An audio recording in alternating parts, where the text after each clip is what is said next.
true now. Yeah.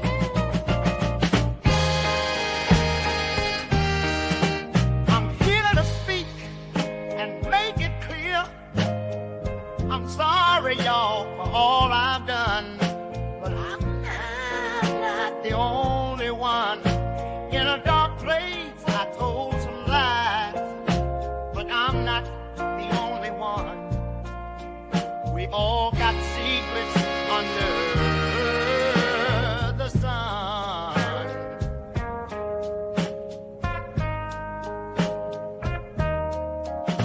In the shadows, we played the game. Now I'm standing here taking the blame. A lot of y'all was at the freak off too, so don't put it all on me. That's just the truth. I've been up and down this road trying to find my peace. Confessions of a man without a release. Oh, now, hey. In the mirror, I saw the truth hiding in plain view. I'm coming clean now, this burden to undo. We were all there dancing shadows in the night, acting wrong when we knew what was right. But deep inside, there's more you must see. In this room of mirrors, it's not just me. I walk this path with heavy chains, trying to shed those sins, erase the stains. I've seen the highs and the pushing low, fading in the spotlight. That's how it goes.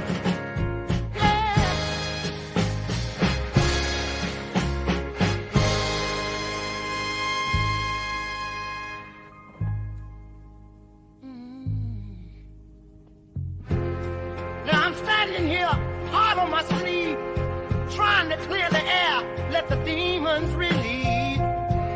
Every wrong turn and every mistake led me to this moment to let my soul quake. Plays a part in the shadows deep, lost in the game. It's promises to keep. All right. Hello, everyone. Thanks for tuning back in once again to the original Queen Ahmadiyyah Shakur show. I'm your host, Queen Ahmadiyyah Shakur, and this is your morning wake-up call. So as you're coming in, please feel free to go ahead and subscribe to the channel. If you haven't done so already, be sure to click that notification bell and click the word all so you're notified each time the Queen Goddess goes live. Okay, so let's get ready to get into it. All right. Don't forget to follow me on Instagram at Dr._A_Shakur. Also on X at DGoddess27. And as per usual, if you don't like what the Queen is cooking, you already know what to do. All right. Hello, Vince. I am from the UK. Claudette is here. Buckhorst, DC. Miss Sheila's in the house. All right. Jeff ATL. Antoinette is here. Desmond. Shout out to my moderators putting in work. And shout out to all of my loyal royals and everyone tuned into the Queen. Now, before we get started, let's have a brief word from my sponsor at 12 Tribes. Do not buy 12 Tribes on Earth hair growth oil and hair magic elixir unless you want super healthy, gorgeous hair that grows. They have a whole line of amazing hair growth products, including hair growth leave-in conditioner spray, hair growth shampoo, hair growth spray, and hair growth butter. I'm starting to sense a theme here. They include quality natural ingredients. They smell amazing, and you can see the results for yourself. So if you're looking for healthy hair growth for your natural or relaxed hair, try 12 Tribes on Earth today.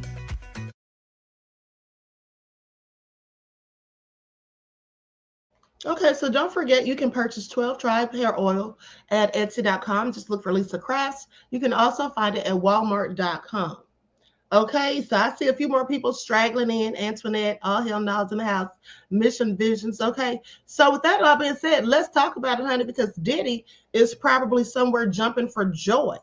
Okay, because this is a win for him. Now, in this latest report, basically the judge dismissed some of Rodney Jones, aka Lil Rod, some of his claims against Diddy.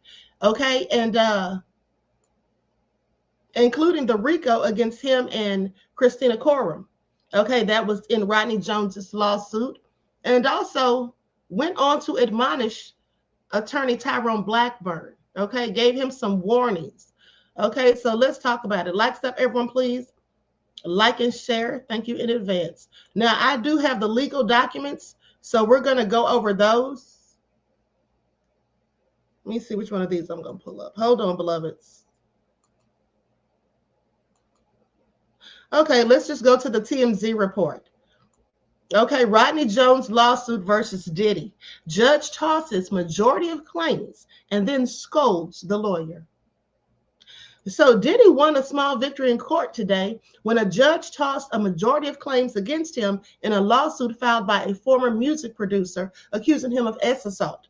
Now, according to new legal docs obtained by TMZ, the judge dismissed 5 of the 9 claims that Rodney Jones made against Diddy, including RICO claims, infliction of emotional distress, and breach of contract claims.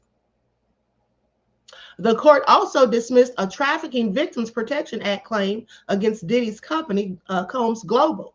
Rodney Jones's lawyer, Tyrone Blackburn, even got dressed down by the judge, who warned him that his legal filings in the case have not been up to par.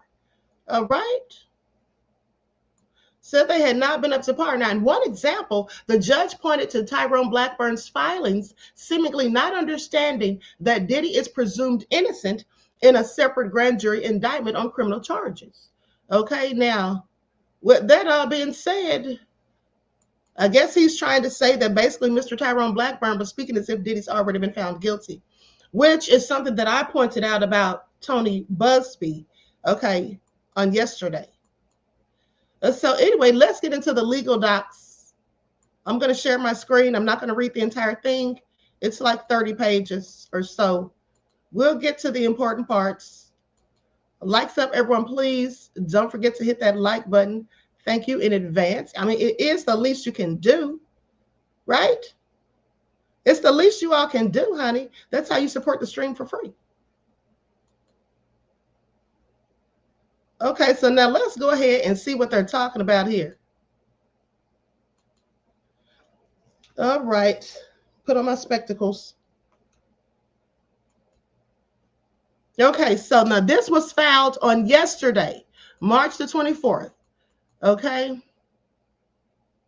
Plaintiff brings this suit alleging inter alia violations of the Racketeer Influenced and Corrupt Organizations Act, also known as RICO, and the Trafficking Victims Protection Act of 2000, based on defendant Sean Combs' alleged sexual misconduct.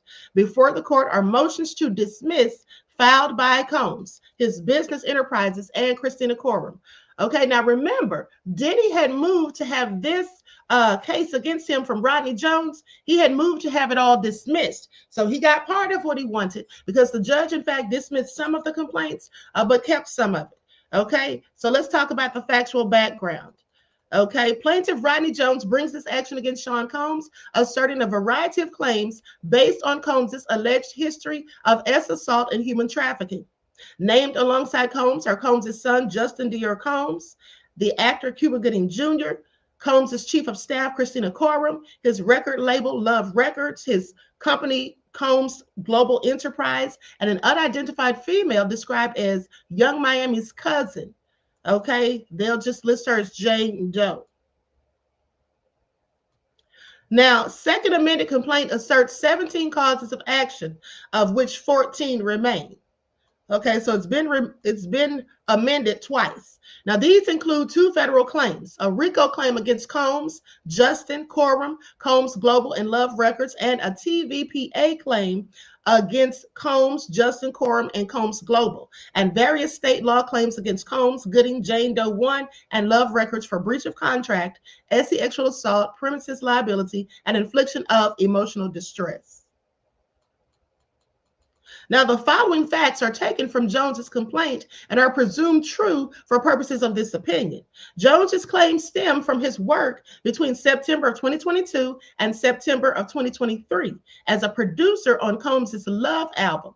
Now, during this time, Jones lived with Mr. Combs for months, spending holidays, birthdays, and missing major family events. Jones resided at Mr. Combs' residences in Los Angeles, California, and Miami, Florida, spent several weeks on a yacht rented by Mr. Combs in the U.S. Virgin Islands and St. Bartholomew, and made several trips with Mr. Combs to New York City. Jones alleges that disturbing incidents began nearly immediately after he joined Combs' team. On approximately September the 12th of 2022, Jones alleges that he was present at Chalice recording studio in Los Angeles when Combs and Justin shot an unidentified man, and that Jones provided first aid services to the victim. Jones also alleges that he and other witnesses were pressured to hide the shooting from the police and the public. Jones alleges that throughout his time living with Mr. Combs, Mr. Jones was the victim of constant, unsolicited, and unauthorized groping and touching of his back door by Mr. Combs, and that he was forced to work in Mr. Combs' bathroom as Mr. Combs walked around naked and showered.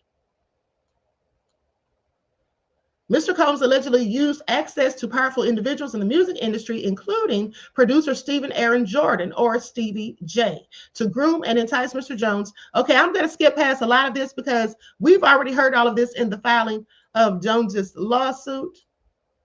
He talks about how Diddy rugged him with a D. He woke up feeling dizzy, feeling like things have been done to him, and there was S workers in the bed. Okay, let's skip past all of that. And then we'll go to procedural background. Jones brought this action on February 26th of 2024 and filed the operative complaint on April 12th of 2024. Jones voluntarily dismissed his claims against certain defendants on May the 14th. And that would be UMG, Universal Music Group. Okay. And the court thereafter denied a request by those defendants to impose sanctions on Jones and his counsel. Okay, Sean Combs, Global Enterprises, and Love Records moved to dismiss the operative complaint on August the 26th of 2024 and filed a supporting memorandum of law. Quorum moved to join that motion on the same day. Jones opposed the motion on September 30th of 2024, and the Combs defendants replied on October the 18th of 2024. Quorum also requested permission to join in the Combs defendants' reply brief. Quorum did not file her own motion or memorandum of law.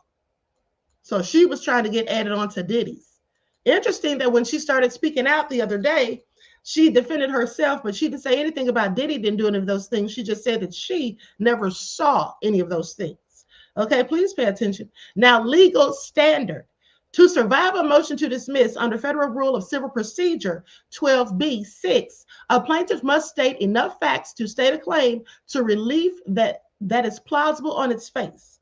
Okay, a claim is plausible when the plaintiff pleads factual content that allows the court to draw the reasonable inference that the defendant is liable for the misconduct alleged.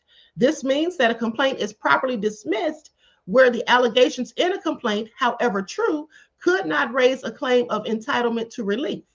Okay, basically said that even if something is true and you're accusing somebody of something, if it doesn't fit the criteria that you would be entitled to some form of relief, like monetary compensation or whatever, then that's when it can be dismissed. A complaint is also properly dismissed where the well-pleaded facts do not permit the court to infer more than the mere possibility of misconduct. Okay, now while their bare recitals of the elements of a cause of action supported by mere conclusory statements do not suffice. The court must draw all inferences in the light most favorable to the non-moving party. Determining whether a complaint states a plausible claim is ultimately a context-specific task that requires the reviewing court to draw on its judicial experience and common sense. Now, warning counsel. Before addressing the substance of Jones's claims, the court finds it necessary to issue a warning to his counsel, Tyrone Blackburn.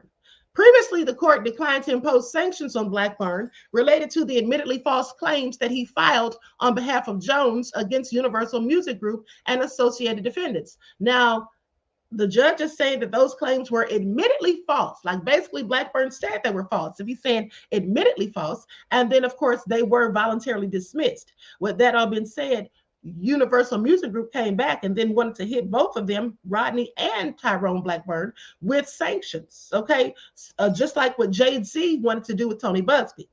Okay, so while Blackburn may have acted incompetently at times, the court determined that there was insufficient evidence to conclude that he had engaged in a pattern of bad faith.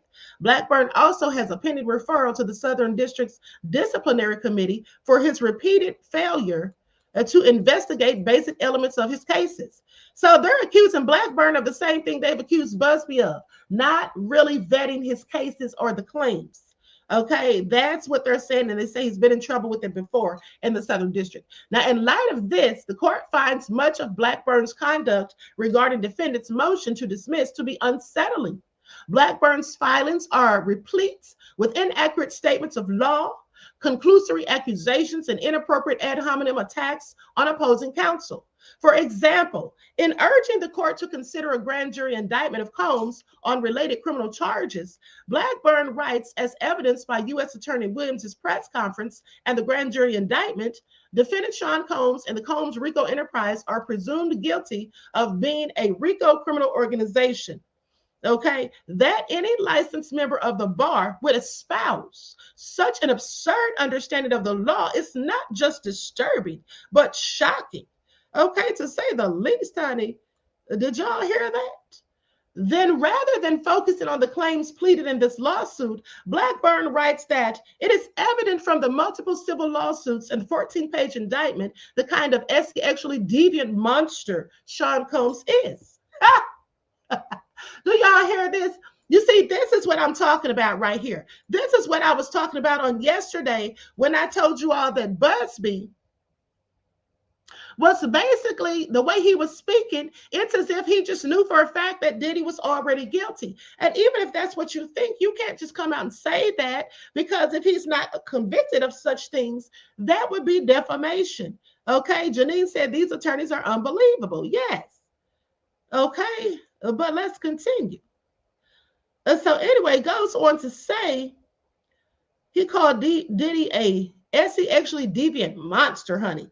Now, both the operative complaint and Blackburn's opposition brief are full of similar irrelevant insults, misstatements, and exaggerations. In response to defense counsel's understandable objections, Blackburn hurls schoolyard taunts at them, writing that it is clear that defense counsel are obsessed with me. And although initially flattering, their obsession has become creepy. Okay, so that's what he said about defense counsel. Now, mind you, some of the things that Blackburn said in the filings were kind of funny to me, because he was being more opinionated than factual in some instances. Like when he said the apple doesn't fall far from the tree in the lawsuit about Christian King Combs with Grace O'Marcaigh. He's basically acting as though he's already knowing that he's guilty. Okay, and that's just not what you're supposed to do as an attorney. The rest of us, we can say we think they're guilty or whatever, but you have to state it as though it's a question, as if it's questionable. Say allegedly, or it's my opinion or my belief that. He didn't say any of those things. Now, the court has inherent authority to sanction Blackburn should he act in bad faith, vexatiously, wantonly, or for oppressive reasons. Now, while the court will not hold Blackburn's antics against Jones at this point, it warns Blackburn that further misconduct may lead to sanctions or to referral for discipline. Blackburn has a professional obligation, both to the court and to his client, to state the law accurately, to collaborate in a respectful and constructive manner with fellow lawyers, and to allow this litigation to proceed efficiently. The court will not hesitate to enforce this obligation moving forward. So there's his warning right there, like, don't try it again. Now let's talk about the RICO. Likes up, everyone, please don't forget to like and share. Jones's first federal claim is for violation of RICO, which makes it unlawful to deploy the proceeds of racketeering activity in any enterprise to participate in the conduct of such enterprises' affairs through a pattern of racketeering activity. Now, to establish a RICO claim, a plaintiff must show a violation of the statute, an injury to business or property, and causation. Defendants argue that Jones has not pleaded an injury to business or property caused by such a violation and therefore lacks standing under the act. According to the defendants, the sole injury to business or property alleged is the purported non-payment for services Jones claims he performed on the Love album. But Jones alleges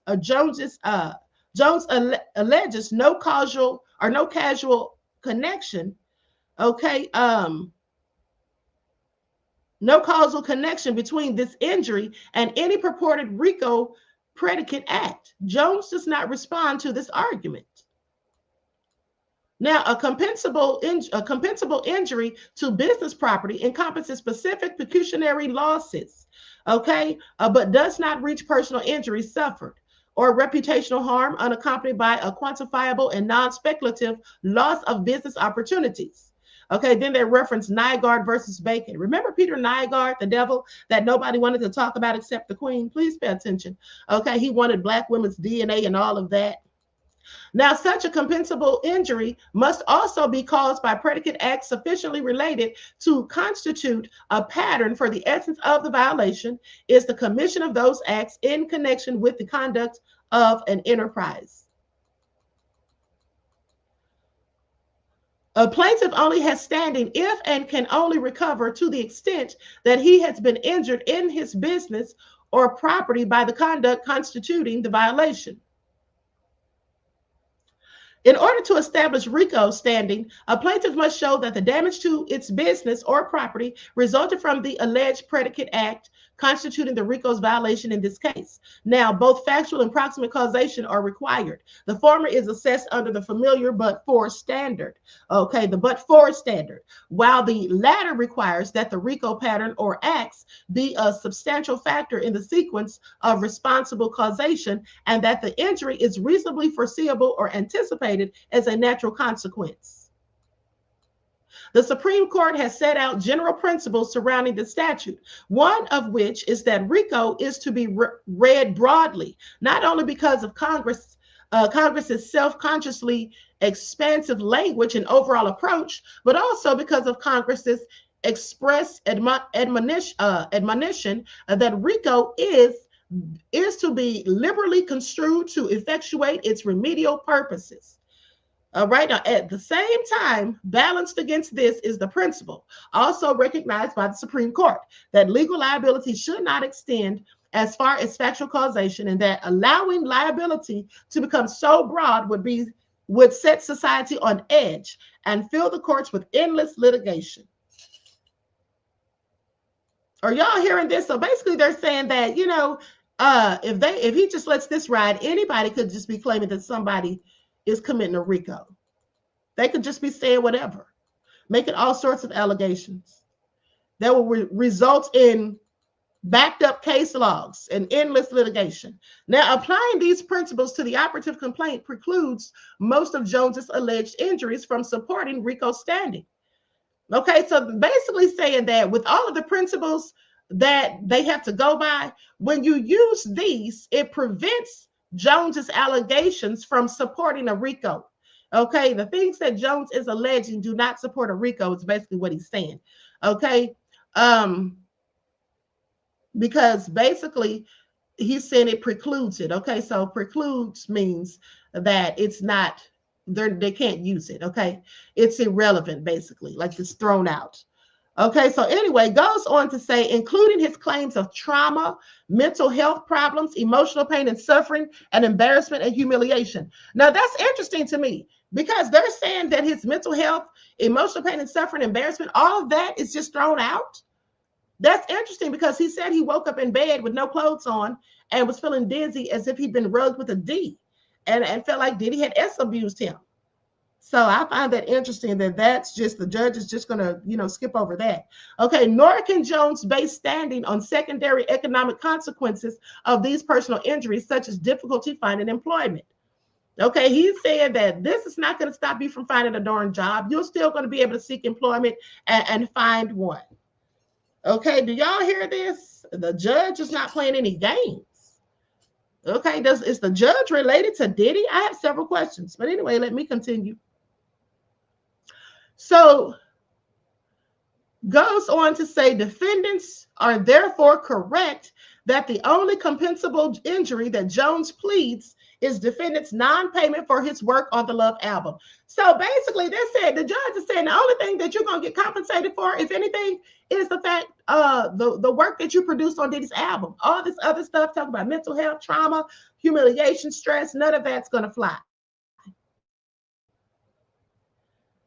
So defendants are also correct that their alleged refusal to honor the contract with Jones is not itself a RICO predicate act, even if the contract breach resulted from Jones's refusal to participate in Combs' alleged racketeering scheme.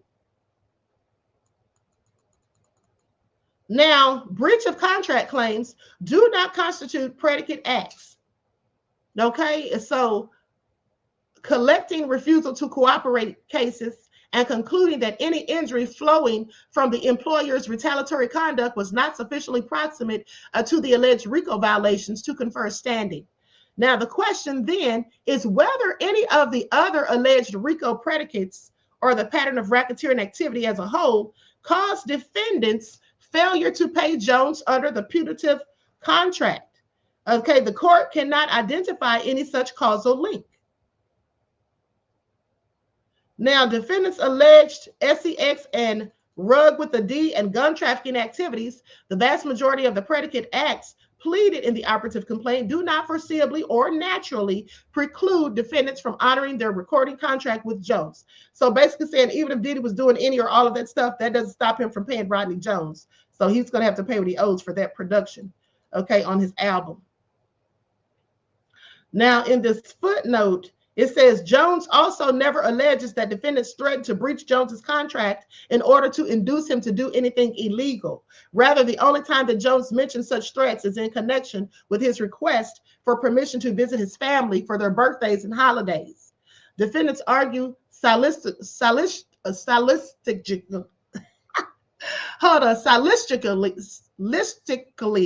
that because Jones's injury was caused by defendant's breach of contract, and because breach of contract is not a RICO predicate, then Jones's injuries cannot have been caused by a RICO predicate or pattern thereof. Okay, so do y'all hear this? Like, really, this is the major part of Jones's case that he seems to be throwing out. Okay. This is the main part of his case that the judge seems to be throwing out. I find it also interesting. What do y'all think about this? So obviously he doesn't believe much of what Rodney Jones has said. Okay, y'all see this? Sheila says, well, at least Rodney can get paid for his work on the album. I mean, right. And Diddy should have paid him in the first place. That was just so ignorant of him. But let's continue.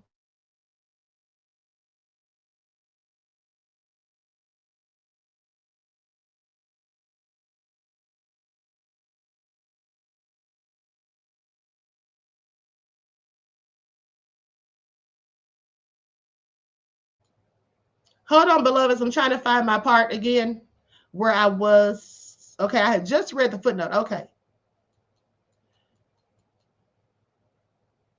Okay, here we go. And then listen to, and then just pay attention. Defendants argue syllogistically. That word was a tongue twister for the queen, honey. I could barely get it out. Syllogistically. Okay, but anyway, let's continue. So, hold on. Scrolled up too far. Okay, here we go. Likes up, everyone, please. Like and share. Okay, now, but this is not gun trafficking activities. The vast majority of the predicate acts pleaded in the operative complaint did not foreseeably or naturally preclude defendants from honoring their recording contracts with Jones. Indeed, Jones's own theory of why he felt pressured to go along with Combs's SEX, rug with the D, and firearm-related misconduct for so long is that he believed he would be compensated, not only under his contract, but in additional benefits like securing Grammy Awards, purchasing $20 million homes, participating on future projects, $250 cash payment, or I'm sorry, $250,000 cash payments, and meeting influential music industry executives. So that's why he put up with all of the stuff. Nor can Jones base standing on the notion that defendants fraudulently induced him to enter the contract in the first place, because RICO compensates only for injury to business or property.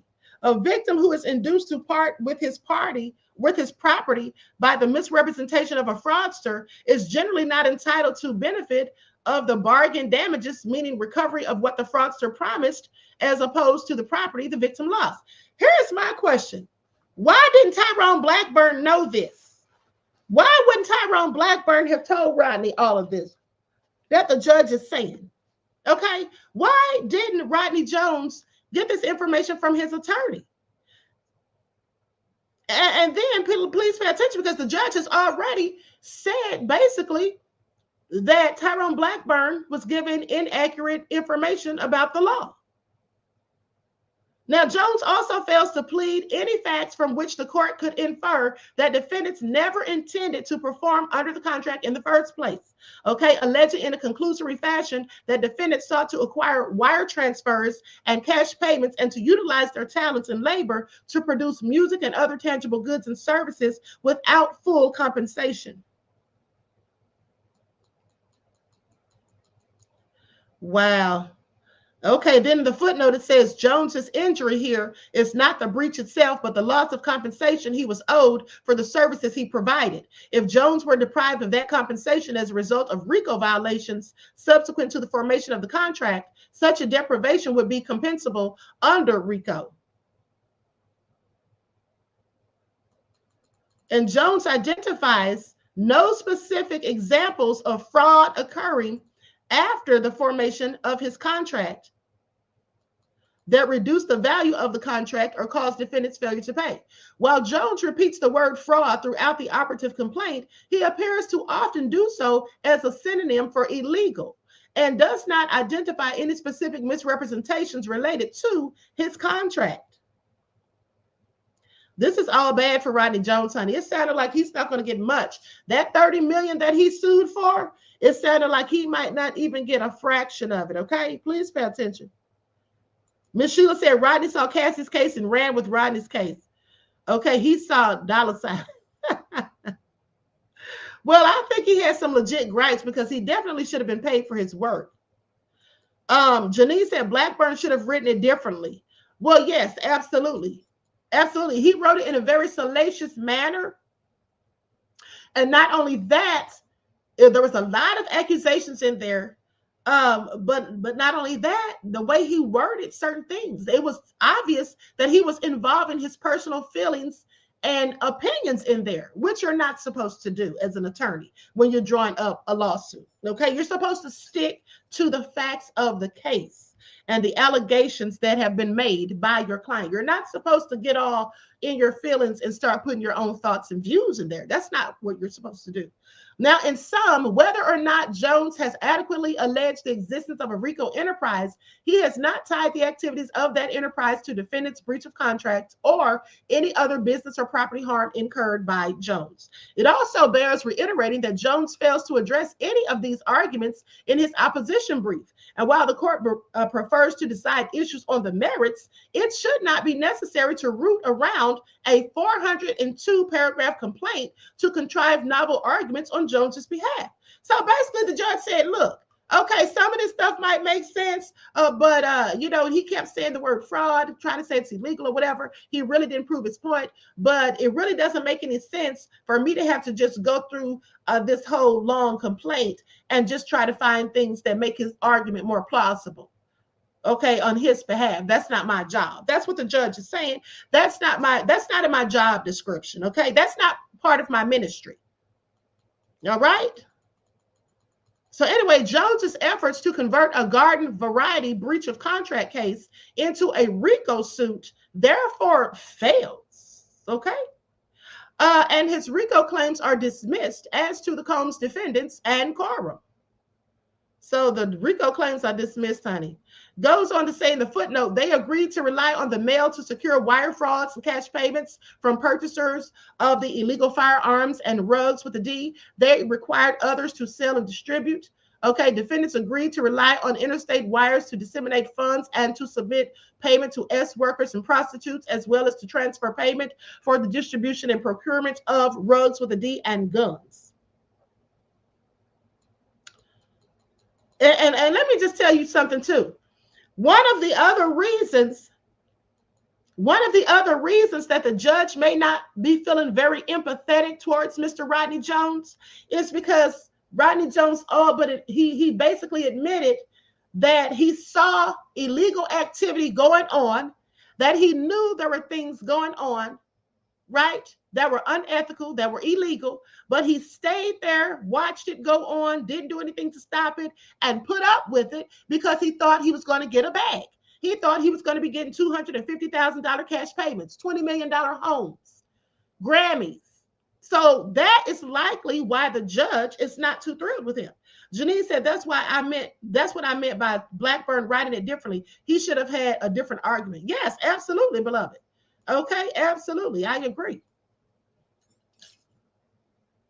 Now let's talk about this TVPA. Jones next asserts TVPA claims against Combs, Quorum, and Combs is global.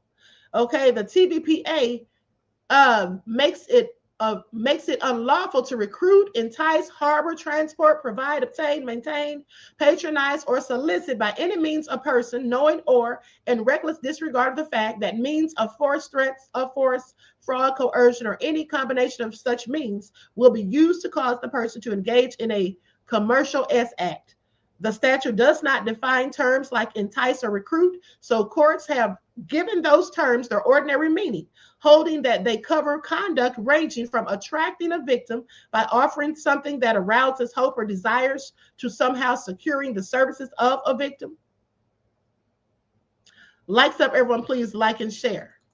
Okay, the term coercion is defined as threats of serious harm to or physical restraint against any person, any scheme, plan, or pattern intended to cause a person to believe that failure to perform an act would result in a serious harm to or physical restraint against any person, the abuse or threatened abuse of law or the legal process. The term commercial S act means any S act on account of which anything of value is given to or received by any person. And the term serious harm means that which would compel a reasonable person of the same background and in the same circumstances to perform or to continue performing commercial sexual activity in order to avoid incurring that harm. The jurisdictional component of the act is satisfied by a de minimis effect on interstate commerce, including such minor conduct as the use of cell phones and internet. The TVPA provides for civil actions by the victim against the perpetrator or whoever knowingly benefits or attempts or conspires to benefit financially or by receiving anything of value participation in a venture which that person knew or should have known has engaged in an act in violation of this chapter. Courts have counseled that the TVPA is to be given broad interpretation in light of its remedial purpose and the broad, expansive language. Okay, let me scroll down some. Okay, so now this part is where they're talking about Jones alleging that Diddy rugged him, physically restrained him. Also, Combs also allegedly used verbal threats of force and fraudulent claims or fraudulent promises to induce Jones to solicit and have sex with commercial S workers at Combs' home in Miami. Okay, so they're right there. They're just reiterating things that were in Rodney's lawsuit. The court therefore concludes that Jones has adequately pleaded that on multiple occasions between September 2022 and September 2023, that Combs recruited or enticed Jones to participate in commercial S acts that Combs knew would involve threats of force or fraud. Finally, Jones adequately alleges that direct sexual assaults committed by Combs himself were commercial for purposes of the TVPA. Jones alleges that throughout his time living with Mr. Combs, Mr. Jones was the victim of constant, unsolicited, and unauthorized groping and touching. Jones alleges that in order to entice him to accept his unwanted conduct, Combs used access to successful music producers and promised to make sure that Mr. Jones won Producer of the Year at the Grammys for his work on the Love album if he engaged in homosexual acts. As in the Harvey Weinstein cases, such promises constitute anything of value and are sufficient to transform the resultant S acts into commercial ones. Okay. Defendants make two main arguments. First, defendants argue that Combs' threats and promises were so outlandish that they failed to meet the general requirement that pleadings be plausible, as well as the TVPA's specific requirement that coercion be assessed from the standpoint of a reasonable person in the same circumstances. Now, the court disagrees. It is not just what Combs said that supports an inference of fraud. The context and history of Combs and Jones's professional relationship imports a degree of legitimacy of materiality to the statements. Combs is not only a successful artist and executive with extensive ties to the industry, but has a track record of winning precisely the awards that he promised Jones. Combs also has a long history of public allegations of violence, specific instances of which Jones allegedly witnessed firsthand. Given this conduct, it was not unreasonable as a matter of law to take Combs' promises and threats at face value. And while Jones's counsel may be unfortunately inclined to use incendiary and salacious language, it is not facially absurd or irrational that a powerful artist and producer would engage in sexual coercion of the sort alleged here. Jones's allegations also need only be plausible, not probable at this stage in the proceedings. Okay, so hold on, beloveds. Okay, so this is basically just some cases they referenced. Second, defendants argue that Jones fails to provide dates for some of Combs' threats and promises, and that Jones fails to link those threats and promises to specific S acts. Defendants therefore argue that because no specific threat is casually linked to any S act, Jones fails to establish TVPA liability. Setting aside the specific dated allegations of Combs' rugging with a D and restraining Jones to secure his compliance, defendants are correct that Jones did not connect most of Combs' verbal threats to a specific S acts on specific dates. However, while a causal relationship is required, Jones's allegations suffice to plead one here. As with the Weinstein cases, the complaint must be read as a whole, not deconstructed and parsed sentence by sentence. Here, Jones provides a bounded time frame within which Combs' conduct occurred, namely the year that Jones spent living and traveling with Combs. Jones also alleges that throughout that year, he was the victim of unwanted sexual advances from Combs, along with an ongoing campaign to groom Jones into accepting such advances. Jones provides specific dated examples of Combs making these threats of violence and alleges that such threats were part of his grooming process. The complaint also specifies at least some occasions on which Combs made the quid pro quo nature of his promises clear. Taken together and with all inferences drawn in Jones's favor, these allegations support an overall inference that Combs used a combination of threats and promises to secure compliance with his request, and that those requests included participation in numerous commercial S acts. Federal pleading standards do not require more precision at this stage of the litigation. Now, here's where they talk about Christina Coram. According to Jones, Coram was Combs' chief of staff and was aware of Combs' sexual misconduct, including his unwanted groping and touching of Jones. Jones also alleges that he expressed his discomfort with Combs' behavior to Coram and that Coram refused to intervene, justifying Combs' conduct by saying that Sean will be Sean and that it was just Combs' way of showing that he likes you. Coram also allegedly requested that Jones order S workers for Combs on at least one occasion. Defendants do not advance any independent basis on which to dismiss Jones's TVPA claims as to Coram. It is a reasonable inference that Coram violated TVPA section 1591A and 1, 1591A 1 by recruiting and enticing Jones to engage in commercial S acts, knowing or at least acting in reckless disregard of the likelihood of coercion. Coram may also be liable under section 1591A for 2 as one who benefited from Combs's venture, notwithstanding her awareness and participation in the venture's TPA violations. But the court need not evaluate that secondary basis for liability at this stage. Now, they go on to talk about Combs's global. I'm going to skip past all of that. In addition to his federal claims, Jones asserts a variety of state law tort claims based on incidents of sexual misconduct that allegedly occurred while he was living and traveling with Combs. Although defendants' misconduct allegedly occurred in at least 3 states and 1 foreign jurisdiction, no party addresses choice of law in their briefs. Applying New York choice of law rules, the court determines for now that the relevant law for each of Jones's tort claims is the law of the state where the tort occurred. Wow. So they're saying that, they're going to have to use the laws of the state that they were in when the things happened. Now they talk about the sexual assault. Jones asserts a claim of assault, which the court construes as a claim for assault and battery based on sexual contact. Combs' only argument against this claim is that Jones fails to allege sufficient factual details, which both provides insufficient notice of the claim and renders plaintiff's claim implausible on its face. While Jones does not allege in general terms that Combs continuously touched and groped him throughout their time living and working together, Jones also alleges specific instances of unwanted sexual contact. This includes Combs rugging with a D and sleeping with Jones at Combs' Miami home on February the 2nd of 2023.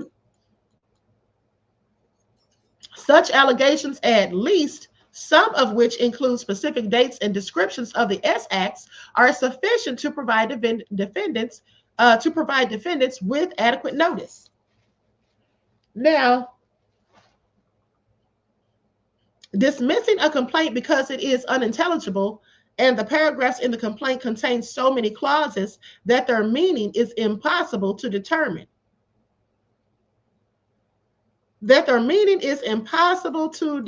Y'all hear this? Now, the footnote says, thus, if there is a conflict between New York law and the law of the state where the torturous conduct occurred, the latter governs. Okay, and so anyway, plaintiff alleges an ongoing course of conduct during her placement at a foster care center. Okay, this is another case that they're referencing. My mistake. That's another case they're referencing. Okay, now Jones's allegations are also sufficient to state a plausible claim under at least Florida law, which imposes civil liability for the threat of offensive sexual contact or the intentional infliction of such contact. Okay, they reference Jeffrey Epstein's case. The court thus declines to dismiss Jones's sexual assault claims as to Combs. Okay, so they didn't dismiss the assault claim. Emotional distress. Okay, we know that they dismissed the emotional distress because they said he failed to adequately plead a required element of those torts. So they dismissed that.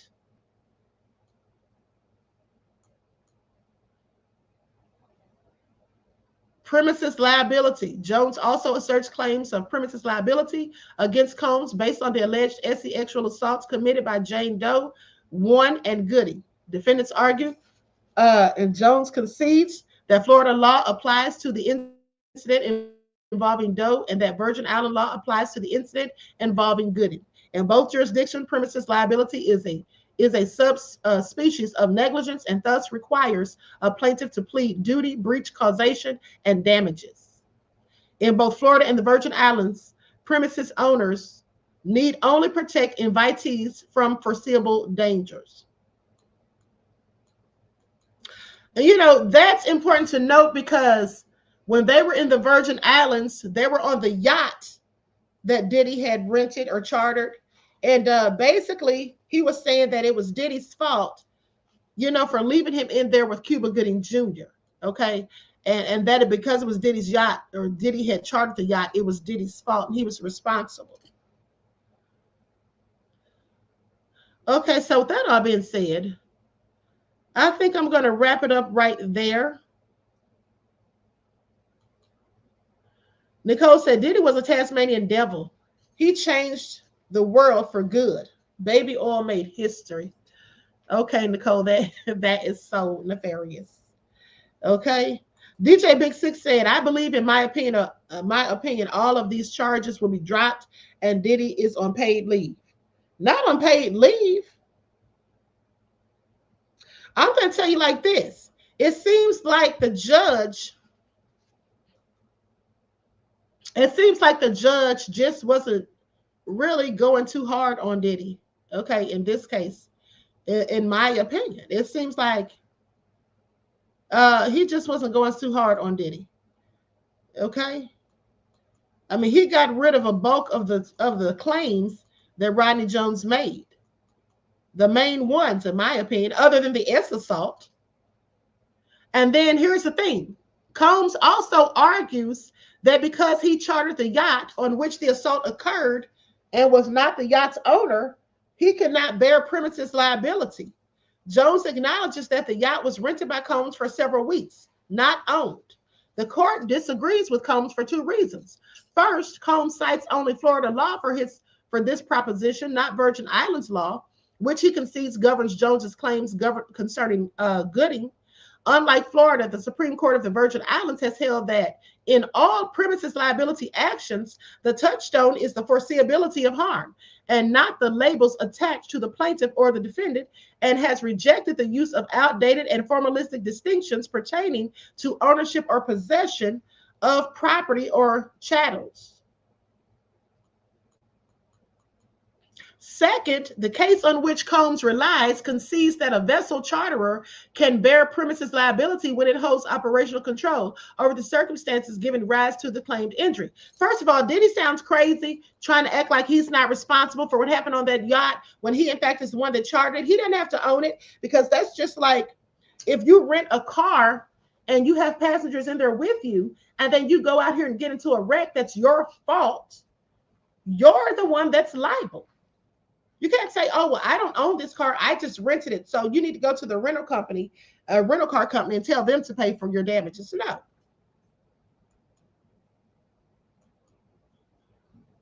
You should be responsible. Okay, anyway, with that all being said, Panther Strike says, most of this is speculation. Baby oil is not against the law, neither are freak offs. Forced rug activity, murder, and assault are. Which will he be convicted on? That's a good question. But also, where is the young man who supposedly got shot? Where is the young man, G, that supposedly got shot at the Chalice Recording Studios? We've not heard anything about his whereabouts. And that's interesting because, Diddy could have been charged with that. Okay, that could be attempted murder. But, we haven't heard anything about the man. Nicole said, just because you all make my morning. Thank you, beloved, for your kind words and for your contribution to the channel. Peace, love, and blessings. Okay, I appreciate you. So with that all being said, honey, Diddy still the devil out here doing the devil's work? Diddy's still the devil out here doing the devil's work. And then they talk about breach of contract, which basically the breach of contract is when they didn't pay him for his work. Okay, and then they go on to talk about other defendants. On September the 9th of 2024, Jones filed a letter with the court requesting an extension of time to serve defendants Justin and Gooding. Okay, that would be Justin Combs and Cuba Gooding Jr. Okay, the court granted the request and directed Jones to serve those defendants by November 8th of 2024. Jones has not since notified the court that service has been completed. Accordingly, Jones is directed to file a letter with the court explaining the status of service as to Justin and Gooding within 2 weeks of the date of this opinion. Should Jones fail to do so, the claims against those defendants may be dismissed for insufficient service or failure to prosecute. Jones has also not yet served Jane Doe 1, but has provided no explanation for his failure to do so. Okay, the court therefore dismisses Jones's claims against Jane Doe 1. Conclusion. For the foregoing reasons, the Combs defendant's motion to dismiss is granted in part and denied in part. The motion is granted as to Jones's RICO claims, negligent and intentional infliction of emotional distress claims, and contract claims. The motion is granted to as to Jones's TVPA claims against Combs Global. The motion is otherwise denied. Jones shall file a letter within 2 weeks of the entry of this opinion explaining the status of service as to Justin Combs and Cuba Gooding Jr. Jones's claims are dismissed as to John and Jane Doe's 1 through 10 and ABC Corporation's 1 through 10. Defendants who have been served shall file an answer to the surviving claims with 14 days after the date of this opinion. The clerk of court is directed to close the motions at docket numbers 40, 66, and 71. So ordered, Judge J. Paul Otkin, United States District Judge. Okay, so y'all heard that, honey. So some of it got dismissed and some of it didn't. At the end of the day, Diddy's still jumping for joy.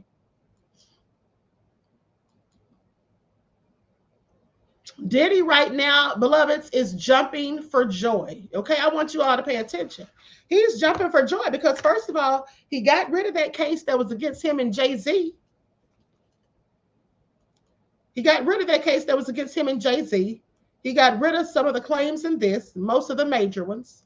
Okay, and then a lot of people, stories are falling apart.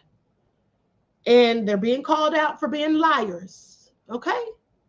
So what do y'all think is going to be Diddy's fate? I really don't think Diddy's going to get a lot of time. If Diddy gets convicted, Diddy's probably going to get about 4 years, 4 to 5 years, time served.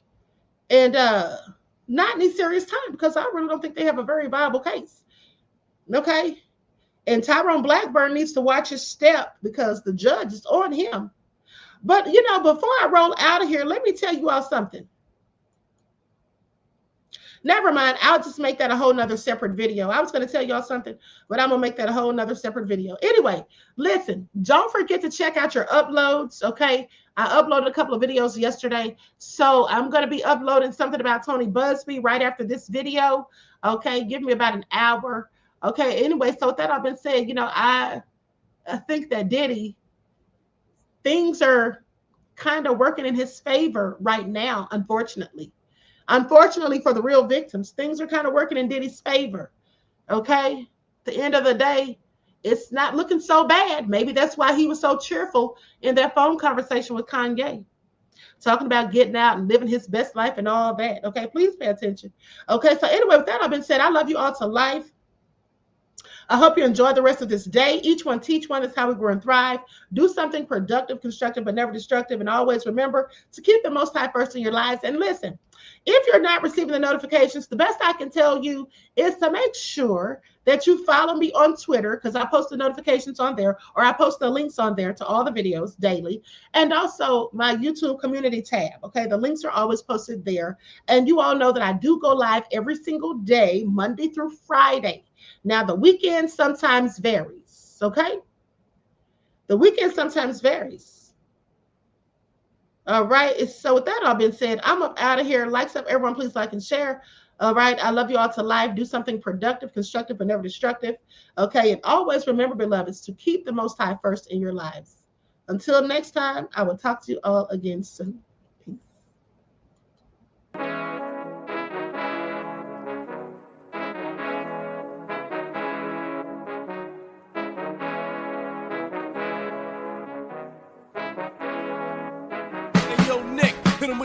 Gold all in my skin, God all in my blood, kings all in my circle. You touch one of mine and you're done. They show no love for the queen. Why you hating on me? Is it cause I'm free and I got Malcolm X in my jeans? I got dreams like King Luther, shed blood like Kunsa. You ain't helping my people, I ain't got nothing to say to ya. I want all the smoke like hookah. Talking reparations, America won't be great until they give us compensation. I'm like, I'm the hottest artist right now. That's See right. a bunch of lames out here trying to jock on my style. They be doing too much. I'm the queen, it's too easy. It's like they all at Popeyes, how they be talking so greasy. Real slick. I just sit back and laugh while these haters get madder. So nefarious how they don't want my pockets with cheddar. I tell them they can do better. These snakes in the grass can leave a bite on your ass, cause y'all be trusting too fast. I got my foot on the gas, other one on they necks. Dropping receipts on haters, you better show some respect. I'm never facing regrets, we only facing the threats. Running through every challenge like a relay, break no sweat. It's a cold game, so I got that blanket with me. Now that my people awaken, ain't no going to sleep. I do not play by my piece, this time I'm playing for keeps. You talking slick, but when I see you like them ends, we gon' meet. And I got gold all in my skin, God all in my blood, kings all in my circle. You touch one of mine and you done. They show no love for the queen, why they hating on me? Is it cause I'm free and I got Malcolm X in my jeans and I got gold all in my skin, God all in my blood, kings all in my circle. You touch one of mine and you done. They show no love for the queen, why they hating on me? Is it cause I'm free and I got Malcolm X in my jeans and I got